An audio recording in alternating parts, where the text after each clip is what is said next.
नमस्कार दोस्तों, आप सभी का पुनः स्वागत है अपनी क्लास में।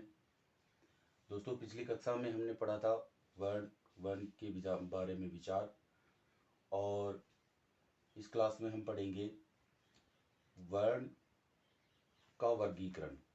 विशेष करके वर्ण में स्वर वर्णों का वर्गीकरण जो है वो किन किन आधारों पर किया जाता है। सबसे पहला जो आधार है मात्रा काल के आधार पर। मात्रा काल के आधार पर स्वर के तीन भेद हैं, ह्रस्व, दीर्घ और प्लुत। ह्रस्व स्वर वे स्वर होते हैं जिनके उच्चारण में समय जो है वो सबसे कम लगता है और उनकी जो मात्रा है वो लघु होती है।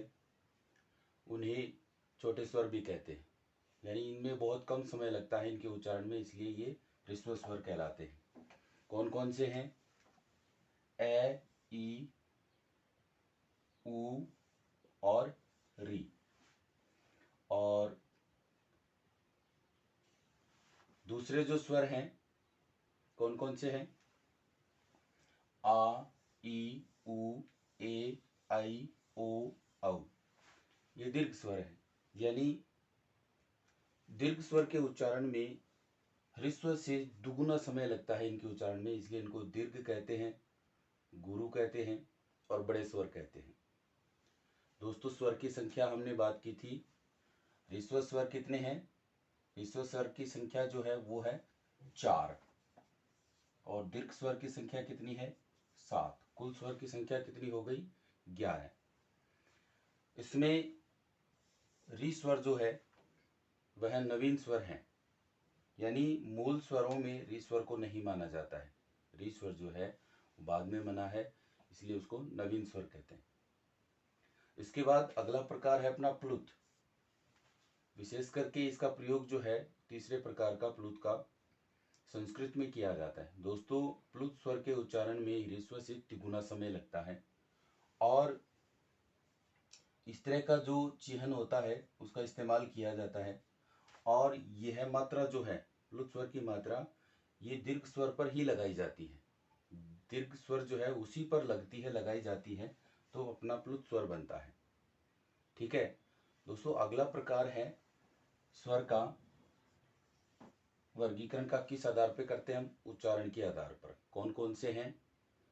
अनुनासिक, निर्नुनासिक एक प्रकार, दूसरा प्रकार है इसका अनुनासिक। देखिए, इसमें अन उपसर्ग है और उसके बाद है अनुनासिक, जुड़कर क्या बना? अनुनासिक। इसमें क्या है? निरुपसर्ग है और बाद में जो शब्द है वो कौन सा है? अनुनासिक। यहां अन का मतलब क्या है? रहित, और निर का मतलब भी क्या है? रहित है। रहित का मतलब नहीं है। ठीक है, तो इस प्रकार से निर्नुनासिक और अनुनासिक, निर्नुनासिक और अनुनासिक ये हैं। तो इन दोनों में फर्क क्या है? इसमें अनुपसर्ग लगा हुआ है और इसमें निरुपसर्ग लगा हुआ है। किस शब्द के साथ में है? अनुनासिक के साथ में। दूसरा प्रकार है अनुनासिक। देखिए यहां पर क्या है?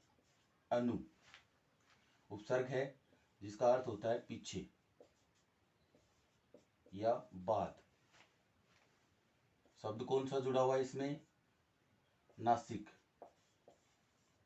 नासिक। नास, नासा यानी नाक, इसमें एक प्रत्यय जुड़ा है, क्या बन गया? अनुनासिक।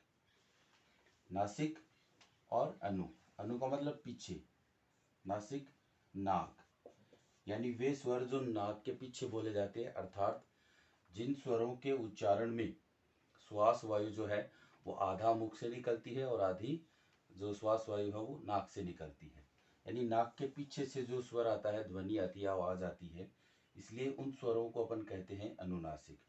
और जिनमें नासिका से हवा नहीं निकलती, सीधे मुख से हवा निकल जाती है, उनका उच्चारण हम करते हैं अनुनासिक और निर्नुनासिक।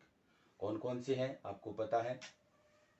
ए आ ई उ री ए ऐ ओ औ। ये कौन से स्वर हैं? ये स्वर हैं आपके अनुनुनासिक और निर्नुनासिक। ठीक है। और दूसरा जो प्रकार है, भेद है उच्चारण के आधार पर, वो है आपका अनुनासिक। यानी इन स्वरों से हम अगर अनुनासिक स्वर बनाते हैं तो इस प्रत्येक स्वर के साथ हम क्या करते हैं? चंद्र बिंदु का इस्तेमाल करते हैं। अंग, आ, ई उ री ए ऐ ओ औ।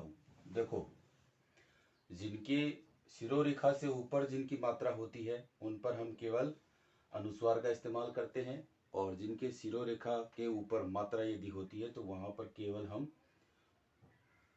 चंद्र बिंदु का इस्तेमाल करते हैं।